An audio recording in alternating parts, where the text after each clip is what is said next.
Good morning, dear student. Already yesterday we started our topic, that is electoral politics. Now we will continue that topic in this third part.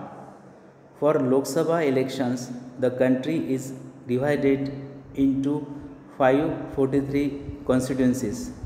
As you know that for Lok Sabha election जो होता है वो पूरे country के लिए होता है और जो हर 5 साल के बाद होता है, इसको जनरल इलेक्शन भी बोलते हैं. When this election is going to conduct, that time the whole India is classified into 543 constituencies. Question can come in examination. How many constituencies India is divided for Lok Sabha elections? तो answer will be 543 constituencies. Generally आपको पता होता है एक constituency जो होता है वो डिस्ट्रिक्ट प्लेस होता है. अगर डिस्ट्रिक्ट बड़ा है तो वो डिस्ट्रिक्ट में 2 कॉन्स्टिट्यूंसी हो सकते हैं, बट जनरली एक डिस्ट्रिक्ट प्लेस एक कॉन्स्टिट्यूंसी होता है. The representative elected from each constituency is called a member of parliament और एन एमपी. लोकसभा के लिए जो कॉन्स्टिट्यूंसी से कैंडिडेट इलेक्ट होते हैं उनको MP बोला जाता है. The long form of MP is member of parliament. Question can come, what is mean by MP और what is mean by member of parliament. A candidate elected by the people for Lok Sabha seat is known as member of parliament. One of the feature of democratic elections is that every vote should have equal value. आपको पता है Lok Sabha election हो या legislative assembly का election हो, जो भी voters होते हैं every voter will have 1 vote 1 value. मतलब कोई हो, हिंदू हो, मुस्लिम हो, सिख हो, ईसाई हो, रिच हो, पुअर हो, everyone will have only one right of vote. That is why our constitutions requires that each constituency should have a roughly equal populations living within it. और हर कॉन्स्टिट्यूशन में जो लोग होते हैं वही लोग उस कॉन्स्टिट्यूंसी के लिए वोटिंग करते हैं. मतलब फॉर एग्जांपल अगर लोकसभा के लिए you are the voter of Morbi district, Morbi constituency, और आप अहमदाबाद कॉन्स्टिट्यूंसी में वोटिंग करोगे तो ऐसा चलता नहीं है. आप जहाँ रहते हो, जिस एरिया के वोटिंग लिस्ट में आपका नाम है वही आप वोटिंग कर सकते हो. Similarly, each state is divided into a specific number of assembly constituencies. अब उसी प्रकार से जिस प्रकार से लोकसभा के लिए पूरे देश को क्लासिफाइड किया जाता है 543 सीट में, जहाँ से मेंबर खड़े होते हैं MP, जिनको मेंबर ऑफ पार्लियामेंट बोलते हैं, उसी प्रकार से similarly each state is divided into a specific number of assembly constituencies. आपको पता है हर राज्य में चीफ मिनिस्टर जो होता है वो हेड होता है उस राज्य का, और पूरे कंट्री का हेड होता है प्राइम मिनिस्टर. तो लोकसभा के इलेक्शन के लिए जो मेंबर ऑफ पार्लियामेंट चुनते हैं उसमें से ही वो मेंबर अपने प्राइम मिनिस्टर को चुनते हैं. और हर राज्य में जब लेजिस्लेटिव असेंबली के इलेक्शंस होते हैं, जिसको विधानसभा के इलेक्शंस बोलते हैं, उसमें जो भी MLAs होते हैं. Now question can come, what is mean by MLA और what is the long form of MLA. तो उसका आंसर है मेंबर ऑफ लेजिस्लेटिव असेंबली. विधानसभा का सदस्य बोले तो MLA और लोकसभा का सदस्य बोले तो मेंबर ऑफ पार्लियामेंट. तो दोनों का डिफरेंस आपने ध्यान में रखना है. What is the difference between MP and MLA. MP is known as member of parliament, मतलब लोकसभा या राज्यसभा का सदस्य मेंबर बोले तो MP, और लेजिस्लेटिव असेंबली मतलब विधानसभा का मेंबर बोले तो MLA. अब हर राज्य में जितने, according to the election commission, every state is given a particular figure for that legislative assembly. तो अगर फॉर एग्जांपल अगर किसी स्टेट में अगर 250 सीट दिए हैं फॉर लेजिस्लेटिव असेंबली, तो that state will be classified in 250 seats for that legislative council. जिस प्रकार से पूरे देश में 543 areas are classified as a MP constituencies, उसी प्रकार से according to the number given by the election commission हर स्टेट का क्लासिफिकेशन लेजिस्लेटिव असेंबली के कॉन्स्टिट्यूंसी के लिए होता है। In this case the elected representative is called the member of legislative assembly और एन एमएलए। इस प्रकार से स्टेट का लेजिस्लेटिव असेंबली का मेंबर को एमएलए कहा जाता है और लोकसभा या राज्यसभा के मेंबर को एमपी कहा जाता है। Each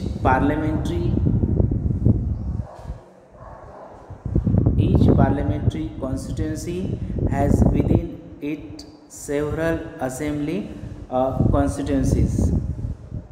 Each parliamentary constituency has within it several assembly constituencies. मतलब जो भी पार्लियामेंट्री कॉन्स्टिट्यूंसी होता है, फॉर एग्जांपल अगर मोरबी डिस्ट्रिक्ट लोकसभा के लिए एक कॉन्स्टिट्यूंसी है तो मोरबी डिस्ट्रिक्ट में जितने भी 6-7 तालुकास होंगे, तहसील प्लेस होंगे, that may be the constituency for legislative assembly. मतलब डिस्ट्रिक्ट के अंदर के जो तालुका प्लेस होते हैं, तहसील के प्लेस होते हैं, those are classified for legislative assembly constituency. और पूरे डिस्ट्रिक्ट जो होता है वो होता है constituency for the that Lok Sabha का कॉन्स्टिट्यूंसी होता है। मतलब पूरे डिस्ट्रिक्ट के लोग मेंबर ऑफ पार्लियामेंट के लिए इलेक्शन वोटिंग करते हैं जब लोकसभा का इलेक्शंस होता है, और जब लेजिस्लेटिव काउंसिल मतलब विधानसभा का इलेक्शन होता है तो जितने तालुकास होंगे वो अलग अलग तालुकास के अलग अलग जो वोटर्स होते हैं वो पर्टिकुलर अपने कैंडिडेट को इलेक्शन में वोटिंग कर सकते हैं। The same principle applies for panchayat and municipal election. इसी प्रकार से जो पंचायत समिति के इलेक्शंस होते हैं या म्यूनसिपल कॉरपोरेशंस के इलेक्शन होते हैं या ग्राम पंचायत के इलेक्शन होते हैं, उसमें ये क्राइटेरिया होता है। ईच विलेज और town is divided into several wards that are like constituencies. अब ग्राम पंचायत के लिए विलेज और दैट नगर पालिका के लिए जो टाउन होता है, it is divided into several wards that are like constituencies. आपने ध्यान में रखना है, लोकसभा के लिए whole country is divided as a constituency for member of parliament Lok Sabha के लिए, और विधानसभा के लिए लेजिस्लेटिव असेंबली के लिए लेजिस्लेटिव कॉन्स्टिट्यूंसीज का क्लासिफिकेशन होता है। और अभी जो पंचायत समिति या ज़िला परिषद या फिर ग्राम पंचायत या म्यूनसिपल कॉरपोरेशन के जो इलेक्शंस होते हैं उसके लिए वार्ड में डिवाइड होता है। Ward is known as the constituency for that gram panchayat और municipal corporation.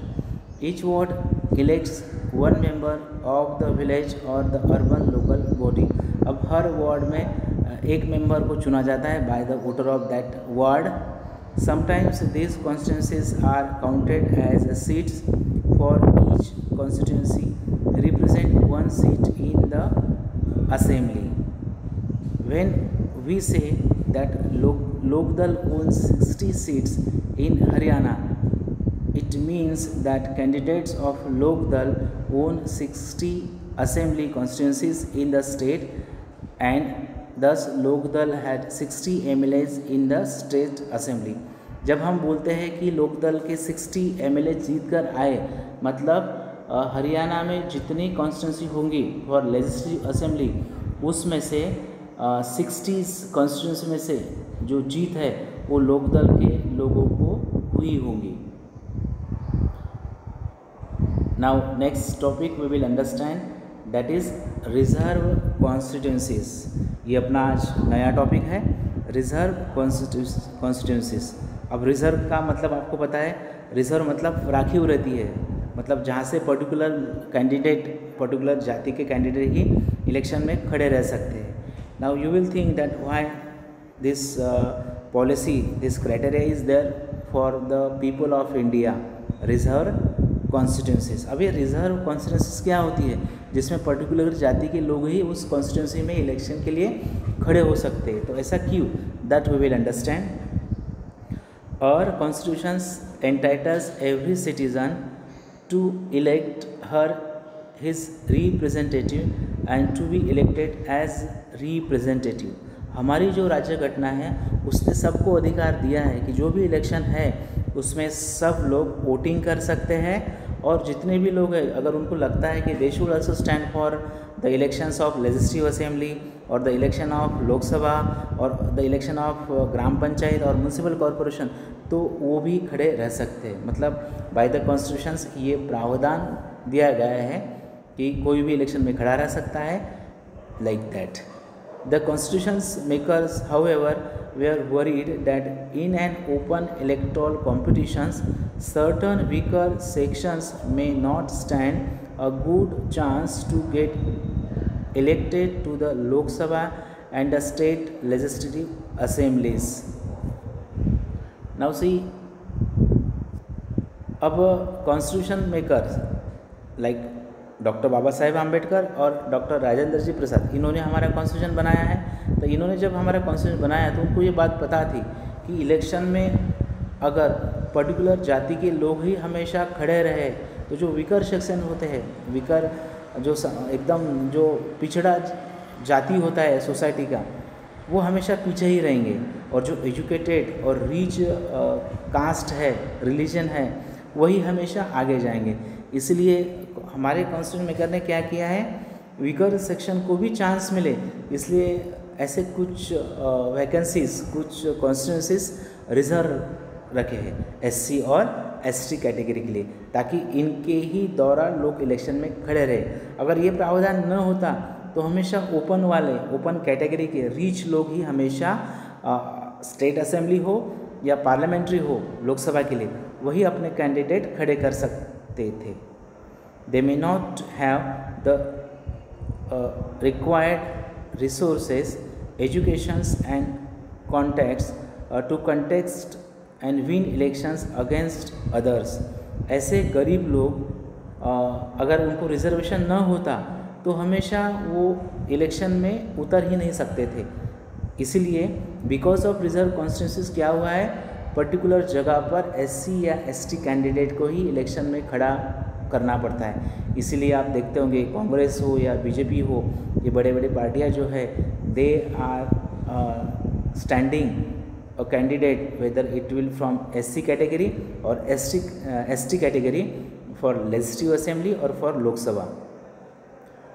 Those who are influential and resourceful may prevent them from winning elections। और एजुकेटेड और रिच लोग हमेशा क्या कर सकते थे, पिछड़े लोगों को पीछे ही रख सकते थे। तो पिछड़े लोग भी इलेक्शन में आए, इसके लिए ये रिजर्व कॉन्स्टिट्यूंसी का एक पॉलिसी हमारे कॉन्स्टिट्यूशन मेकर ने बनाया हुआ है। If that happens our parliament and assemblies would be deprived of the voice of significant sections of our population। अगर ऐसा होता तो हमारी पार्लियामेंट में और लेजिस्लेटिव असेंबली में वीकर सेक्शन के लोगों का आवाज़ उठाने वाला कोई नहीं होता, क्योंकि वो पिछड़े होने के कारण, गरीब होने के कारण वो पीछे रहते, और जो रिच और एजुकेटेड कैंडिडेट है वो हमेशा जीत कर आते, हमेशा एमएलए बनते, हमेशा एमपी बनते, और पिछड़े लोग एससी और एसटी के पीछे रहते। इसीलिए by giving the policy of reserve constituencies हमारे कॉन्स्टिट्यूशन मेकर ने एससी और एसटी के साथ न्याय किया है। That would make a democracy less representative and less democratic. इससे हमारा जो डेमोक्रेसी है वो लेस रिप्रेजेंटेटिव और लेस डेमोक्रेटिक, मतलब लोकशाही हीन बन सकता था, इसीलिए एससी और एसटी को वैल्यू दिया है। So the makers of our constitutions thought of a special system of reserve constituencies for the weaker section। इसीलिए जो वीकर सेक्शन है सोसाइटी के, एससी और एसटी कैटेगरी, ये पिछड़े न रहे, इनको भी एज अ एमएलए और एमपी चांस मिले, इसलिए उनको वो प्रावधान किया है। Some constituencies are reserve for people who belong to the scheduled caste, that is SC, and scheduled tribes, that is ST। तो question can come, what is the long form of SC, scheduled caste, what is the long form of ST, scheduled tribe। तो SC और ST के लिए कुछ राज्यों में reservation है। In a SC reserve constituency only someone who belongs to the scheduled caste can stand for election. जो राज्य में लोकसभा के लिए एससी के लिए सीट होंगी, वहाँ एससी जाति का ही कैंडिडेट खड़ा किया जाता है। इसलिए आपने देखा होगा बहुत से पार्टियां अपने साथ एससी और एसटी कैंडिडेट को रखते हैं उस पार्टी का मेंबर करके। Similarly, only those belonging to the scheduled tribes can contest an elections from a constituency reserved for ST। उसी प्रकार से जिस एरिया में ST कैटेगरी का रिजर्व कॉन्स्टिट्यूंसी है वहाँ ST कैंडिडेट इलेक्शन में खड़ा रहेगा। इस प्रकार से ये प्रावधान किया गया है। Currently in the Lok Sabha, 84 seats are reserved for the scheduled caste and 47 for the scheduled tribe as on 1st September 2012। 2012 के सर्वे के अनुसार 84 seats are reserve for the schedule caste S C के लिए। लोकसभा में 84 जगह से एससी के कैंडिडेट खड़े होंगे और 47 जगह पर एसटी के कैंडिडेट खड़े होंगे। मतलब आप देखो जब भी लोकसभा इलेक्शन होंगे तो 543 में से 84 एससी और 47 एसटी कैंडिडेट होंगे जो अपने जाति के लिए कुछ ना कुछ कार्य करते रहेंगे। This number is in proportions to their spare in the total population. तो पूरी जो पॉपुलेशन होती है उसका एक एवरेज निकल के इनको वहाँ फिक्स करते हैं। Thus, the reserved seats for SC and ST do not take away the legitimate share of any other social group। इसी कारण क्या होता है SC और ST का ये जगह कोई भी छीन नहीं सकता है। This system of reservation was extended later to other weaker sections at the district and local level। अब जिस प्रकार से एससी और एसटी को लोकसभा इलेक्शन में ये रिजर्वेशन दिया है उसी प्रकार से अब स्टेट में अलग अलग राज्यों में भी कुछ वीकर सेक्शन को कुछ रिजर्वेशन दिया है। अब ऐसे वीकर सेक्शन कौन से हैं वो हम देखने वाले हैं। In many state seats in rural panchayat and urban municipalities and corporations local bodies are now reserved for other backward classes OBC as well। अब बहुत से टाउन में सिटी में और गांव में म्यूनसिपल कॉरपोरेशन हो म्यूनसिपालिटी हो पंचायत समिति हो या ग्राम पंचायत हो उसमें जो इलेक्शंस होते हैं उसमें OBC that is other backward class उसके लिए भी कुछ रिजर्वेशन का प्रावधान दिया है। क्योंकि according to the constitution S C S T और ओबीसी ये जो तीन कैटेगरी है compare to the open category ये जो है ये थोड़े वीकर सेक्शन में आते हैं, थोड़े लेस एजुकेटेड है, लेस प्रॉस्परस है, इसलिए इनका भी डेवलपमेंट हो पॉलिटिकली उसके लिए प्रावधान किया गया है। However the proportion of seats reserve varies from state to state. अब राज्य अनुसार ये reservation for O B C is different. Similarly 1/3 of the seats are reserve in rural and urban local bodies for women candidates. उसी प्रकार से 1/3 seat जो होते हैं 3 में से 1 पार्ट वीमेन के लिए, मतलब पंचायत समिति हो, ज़िला परिषद हो, म्यूनसिपल कॉरपोरेशन हो या म्यूनसिपलिटी हो या ग्राम पंचायत हो, वहाँ 1/3 सीट वीमेन के लिए भी रिजर्व होते हैं। अब इसका प्रावधान का अर्थ ये है कि वीमेन का नॉलेज, वीमेन का जानकारी भी पॉलिटिक्स में आए, क्योंकि ऐसा नहीं होता है कि वीमेन को कुछ नॉलेज नहीं होता है, वीमेन को भी अच्छा नॉलेज होता है, बट हमारी परंपरा के अनुसार मेल डोमिनेटेड फैमिली के कारण हमेशा प्राचीन काल से हमने वुमेन को डोमिनेट किया हुआ होता है। यह ना हो इसलिए मॉडर्नाइजेशन में, मॉडर्न कॉन्स्टिट्यूशन में, हमारे कॉन्स्टिट्यूशन मेकर ने क्या किया था, ये रिजर्वेशन वीमेन को लोकल बॉडी सिलेक्शन के लिए दिया हुआ है। Now next topic we will start and that is voter list. As you know this lesson name is electoral politics. अब लेसन का ही नाम इलेक्ट्रल पॉलिटिक्स है, जिसमें हमने देखा है कि रिलेटेड टू इलेक्शंस, इलेक्शन के संबंध में जो भी पॉलिसीज़ है, जो भी इंफॉर्मेशन है, that we will discuss in this lesson.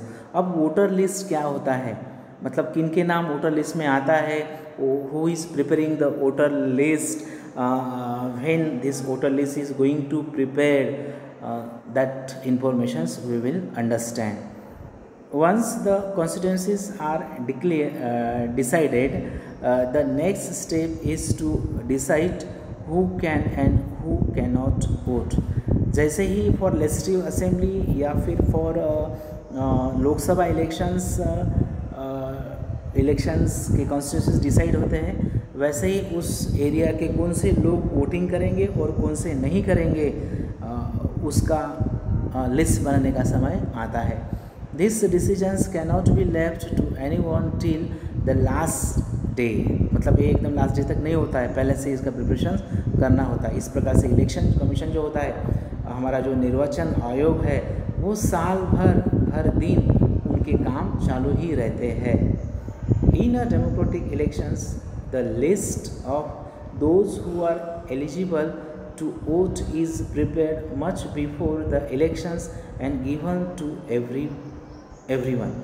जब 5 साल के बाद लोकसभा का इलेक्शंस होता है या लेजिस्लेटिव असेंबली का इलेक्शंस होता है, तो वो होने से पहले ही 1-2 साल पहले ही उस एरिया की, उस कॉन्स्टिट्यूंसी की लिस्ट बनती है.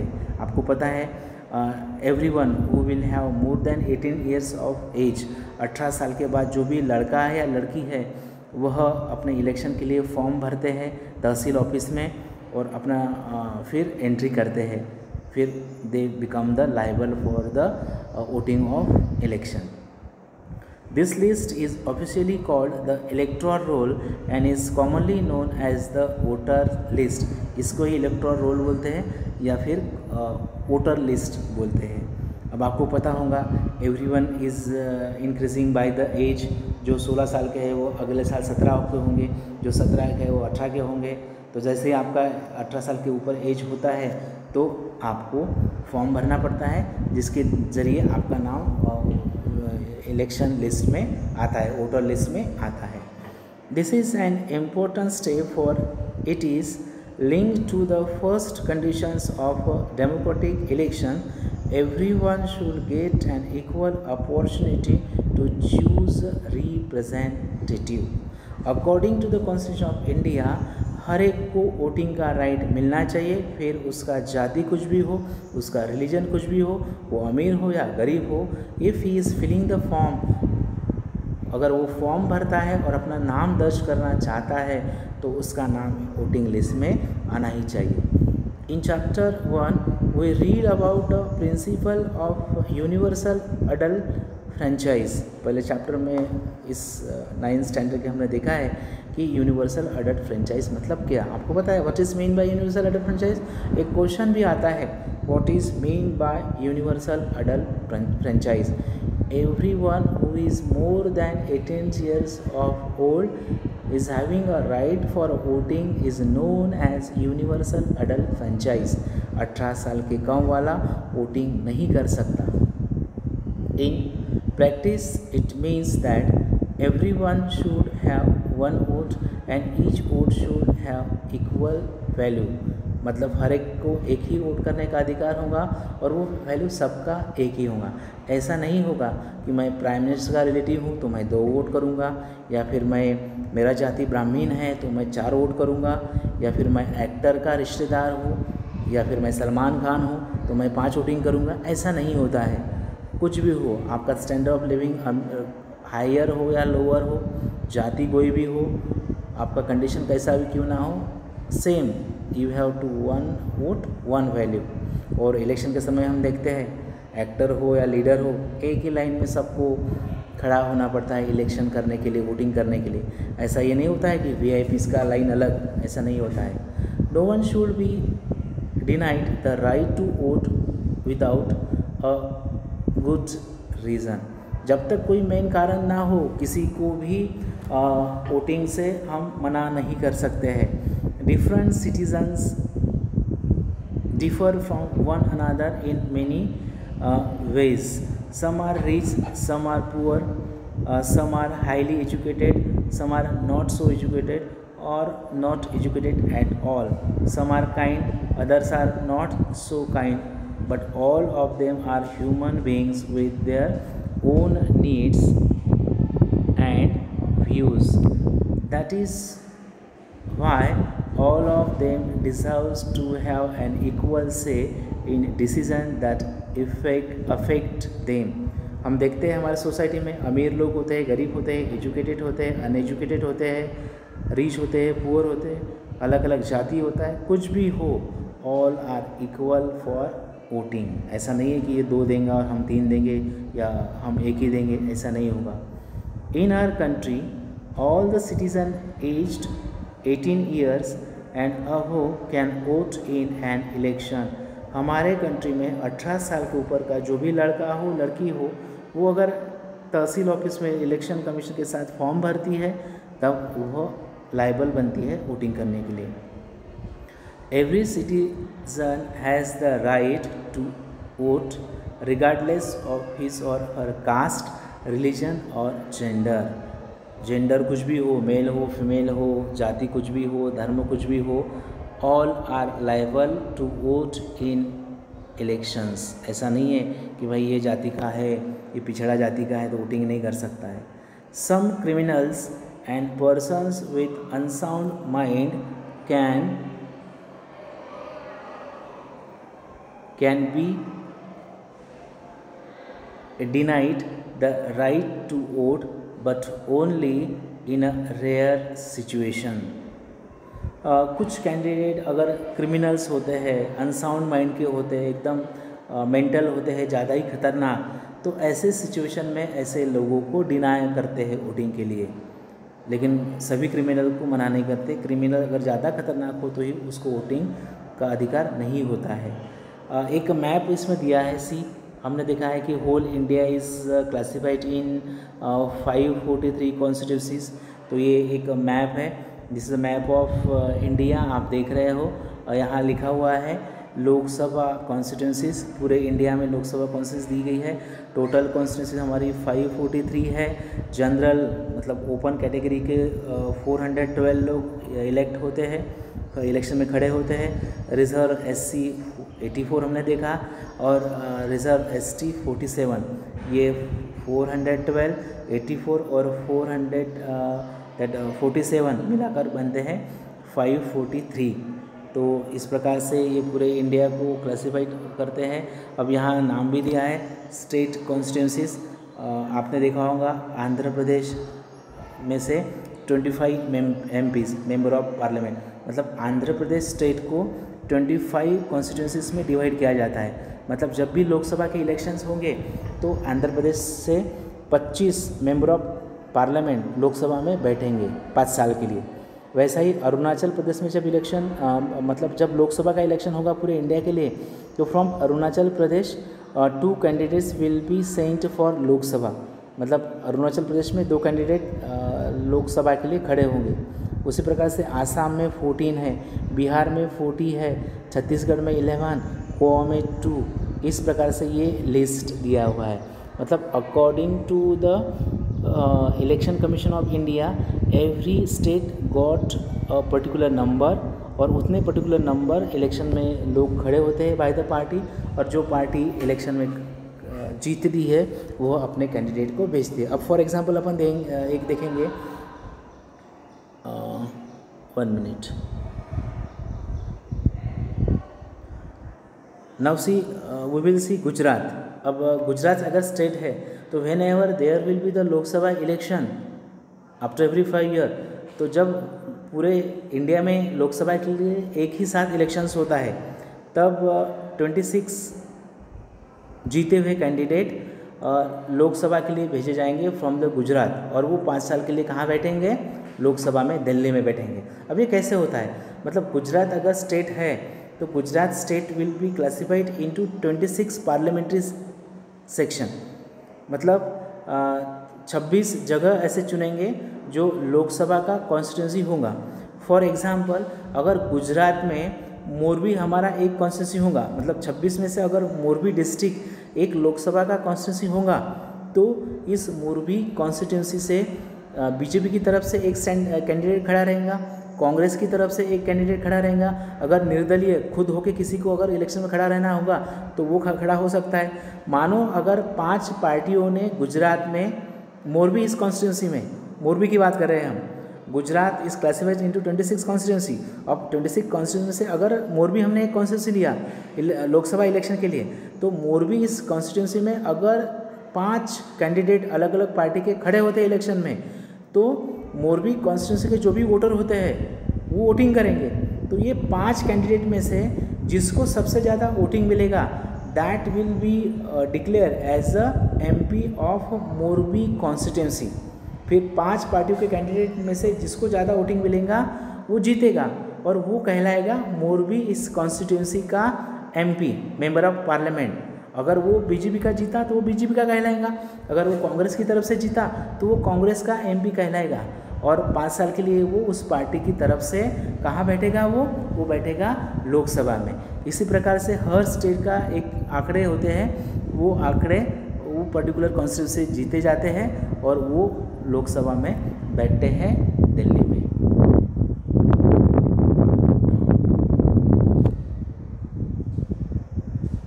तो हमने देखा है कि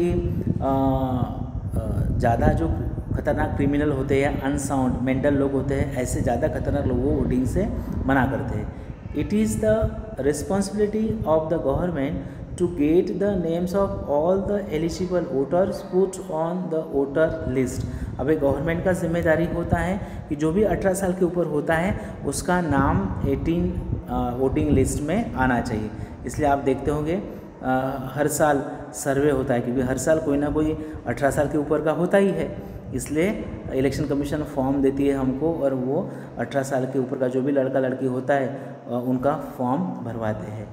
As new persons attain voting age, names are added to the voter list। नए नए कैंडिडेट के जो भी 18 साल के ऊपर के होते हैं उनके नाम दर्ज होते हैं। Names of those who move out of a place और those who are dead are deleted। अब पर्टिकुलर कॉन्स्टिट्यूंसी जो लोग मर जाते हैं या उस कॉन्स्टिट्यूंसी को छोड़ के दूसरे जगह दूसरे राज्य में वो शिफ्ट होते हैं, अगर वो इलेक्शन को नहीं आते बार बार, तो ऐसे लोगों का फिर नेम जो है वो उस वोटिंग लिस्ट से डिलीट होता है। A complete revision of the list take place every 5 year. हर 5 साल के बाद वो लिस्ट का रिवीजन होता है, मतलब कितने मरे, कितने उस एरिया को छोड़ के चले गए, ऐसा ये होता है revision. This is done in ensure that it remains up to date in the up to date. तो इसका उद्देश्य यही होता है कि हमारा लिस्ट अप टू डेट रहे, नहीं तो फिर मरने वाले जो कैंडिडेट जो वोटर मरे हुए हैं ओल्ड एज के कारण या किसी एक्सीडेंट के कारण, उनके नाम अगर बार बार आते रहेंगे उसमें, तो हो सकता है कि कुछ लोग उनके नाम पर भी वोटिंग कर लें, इसलिए उनके नाम डिलीट करते हैं। In the last few years in a new system of election photo identity card that is EPIC has been introduced. अब पिछले कुछ सालों से क्या हुआ है, इलेक्शन फोटो आइडेंटिटी कार्ड बना है।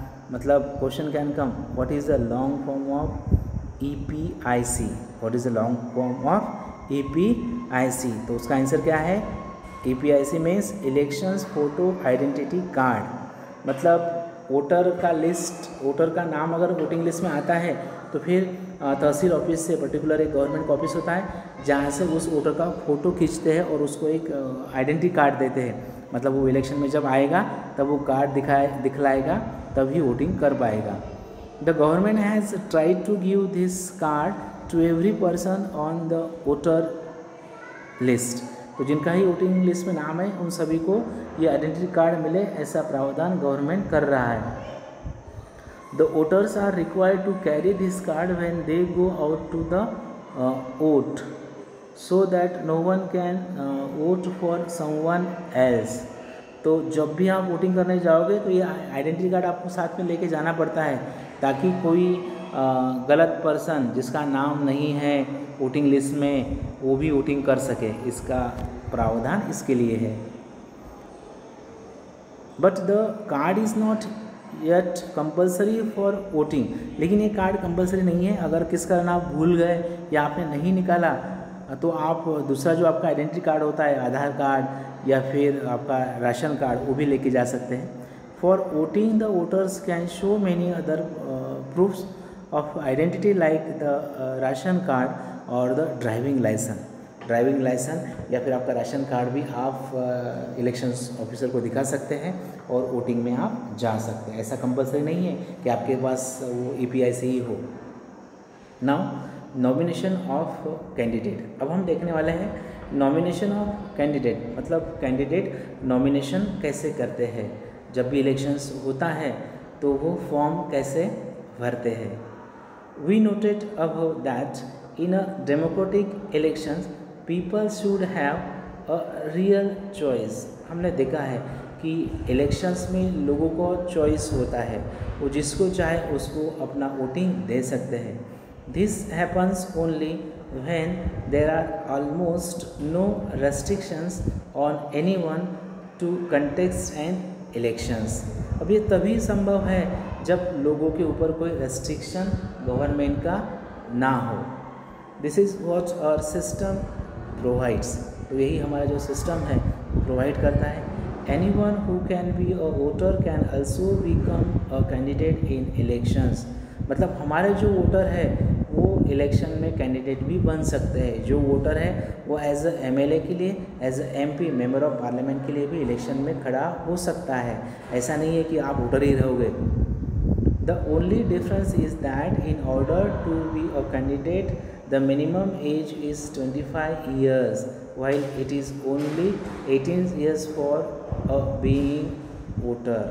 मतलब आपको अगर एज MLA और MP मेंबर ऑफ पार्लियामेंट बनना है तो आपका कम से कम एज मोर देन 25 चाहिए, और एज अ वोटर आपका एज कितना चाहिए, मोर than 18। Question can come for a voter what is a minimum age criteria, more than 18, and for the candidate of MLA और MP मोर देन 25। मतलब election में खड़ा रहने के लिए आपका एज 25 साल के ऊपर चाहिए और वोटर बनने के लिए आपका एज 18 के ऊपर चाहिए। There are some other restrictions on criminal etcetera. कुछ रेस्ट्रिक्शन क्रिमिनल के ऊपर भी होता है, but this apply in very extreme cases. जो ज़्यादा खतरनाक क्रिमिनल होते हैं उनको इलेक्शन में कभी कभी खड़ा होने का अधिकार नहीं होता है। Political parties nominate their candidate who get the party symbol and support. जो पार्टी की तरफ से जो कैंडिडेट को पार्टी सिंबल मिलता है और सपोर्ट मिलता है, ऐसी पार्टियां अपने उम्मीदवार का फॉर्म इलेक्शन के लिए भरती है। Parties nomination is often call party ticket, और जो पार्टी का नॉमिनेशन होता है उसको ही पार्टी टिकट बोलते हैं। मतलब आप बोलते हैं ना कि मोरबी में XYZ पर्सन को from the BJP side ticket मिला, या मोरबी में किसी पर्सन को from the Congress side ticket मिला। अब टिकट मिलना मतलब क्या है, that person is liable or authorized from that XYZ party to stand in election and to win by the voter. Every person who wishes to contest an election has to fill a nomination form and give some money as security deposit. जो भी MLA हो या member of parliament हो, जब भी वो election में form भरेगा तो उसने क्या करना चाहिए, फिल अ नॉमिनेशन फॉर्म। एक नॉमिनेशन फॉर्म उनको भरना पड़ता है and give some money as a security deposit, और कुछ पैसे एज अ सिक्योरिटी डिपॉजिट भरने पड़ते हैं। अब सिक्योरिटी डिपॉजिट इसलिए भरना पड़ता है कि अगर उस कैंडिडेट के जीतने के चांसेस नहीं होते, फिर वो हमेशा अगर फॉर्म भरेगा तो उसका थोड़ा लॉस हो और वो न हमेशा खड़ा रहे, इसके लिए होता है। मतलब जीतने के चांसेस अगर हैं तो वो फॉर्म भर सकता है, बट जीतने के चांसेस नहीं है फिर भी फॉर्म भर रहा है, इसके लिए सिक्योरिटी डिपॉजिट भरना पड़ता है। और अगर पर्टिकुलर वोटिंग उस कैंडिडेट को नहीं मिले तो जो सिक्योरिटी डिपॉजिट है वह गवर्नमेंट जब्त कर लेता है, वापस नहीं देता है।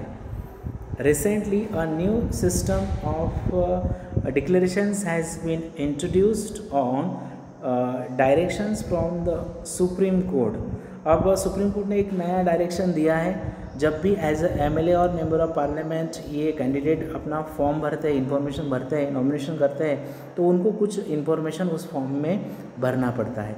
इसके ऊपर एक क्वेश्चन आ सकता है कि while filling a nomination form by the MLA और MP which information should be filled by a candidate. तो उसका आंसर है ये, every candidate has to make a legal declarations giving full details of according to the supreme court. अब नया जानकारी आपको वो फॉर्म में देना पड़ता है। पहला कौन सा है, serious criminal cases pending against the candidates. Candidate के साथ जो भी सीरियस केसेस पेंडिंग होते हैं उसका जानकारी देना पड़ता है। मतलब जो भी एमएलए या एमपी फॉर्म भर रहा है कैंडिडेट इलेक्शन के लिए, तो उसके ऊपर अगर कोई क्रिमिनल केसेस चल रहे हैं पुलिस स्टेशन में, तो उसका जानकारी उस कैंडिडेट को उस फॉर्म में भरना पड़ता है। दूसरा, details of the assets and liabilities of the candidate and his और हर फैमिली। जो भी कैंडिडेट है उसके पास कितना खेती है, कितना बैंक बैलेंस है, कितना सोना है, कितना प्रॉपर्टी है, उसका पूरा जानकारी उस फॉर्म में भरना पड़ता है। तीसरा, education qualifications of the candidate.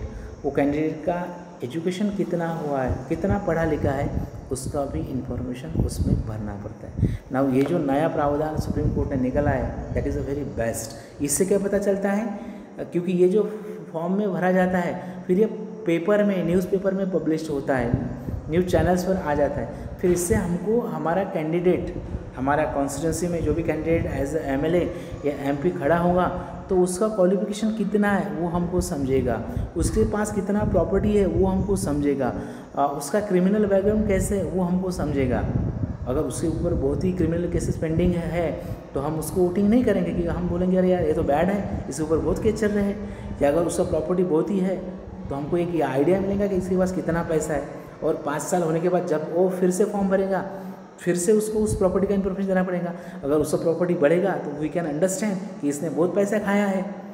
बाद में एजुकेशन क्वालिफिकेशन, अगर हमारा कैंडिडेट जो भी होगा वो ग्रेजुएट होगा, पोस्ट ग्रेजुएट होगा, MBA होगा, इंजीनियर होगा, डॉक्टरेट होगा, तो he can make good policies for us. अगर वो 4वीं पास, 5वीं पास, 6ठी पास, 10th फेल अगर ऐसा होगा तो फिर what he can do for us.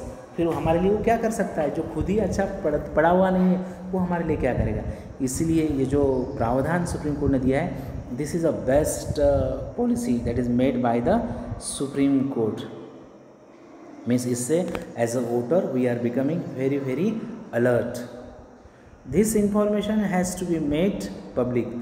और ये जो पूरी इंफॉर्मेशन है यह फिर पब्लिक में डिक्लेयर होती है, तो as a voter public become alert कि हमारा कैंडिडेट कितना पढ़ा लिखा है, कितना प्रॉपर्टी है।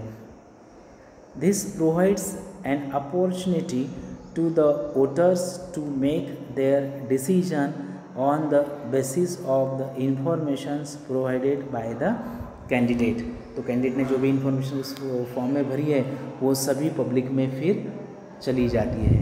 In this way they become alert. So this was all about the topic. Remaining part of this lessons we will continue in next part. Till then, goodbye.